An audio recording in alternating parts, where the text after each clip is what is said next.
जसं की कालच्या ब्लॉगमध्ये तुम्ही बघितलं आहे, मी गेले होते फ्रेंडच्या लग्नाला. तर तिकडं मी कुठं गेले होते तर आज मी तुम्हाला फायनली सांगणार आहे. तर मी गेले होते गाईज पालघरला म्हणजेच मी तिकडे पहिले कॉलेजला होते आणि तिकडचे माझे काही फ्रेंड्स पण आहे.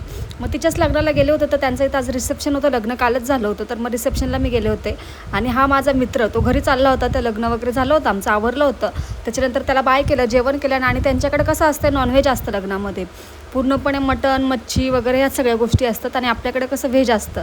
तर मग मी नॉनव्हेज तर काही खात नाही, मग त्यांनी माझ्यासाठी व्हेज पण बनवलं होतं. आणि त्याच्यानंतर आम्ही गेलो होतो सकाळी बीचवरती. हा 2 दिवसाचा ब्लॉग होणार आहे. तर मग आज सकाळी आम्ही बीचवर गेलो, बीचवर मस्तपैकी फोटोज व्हिडिओज क्लिक केले आणि आज खूप दिवसातून मी माझ्या फेवरेट बीचवर गेलो होतो आम्ही तिकडे. त्याच्यानंतर चायनीज भेळ वगैरे गेली, वडापाव घेतला.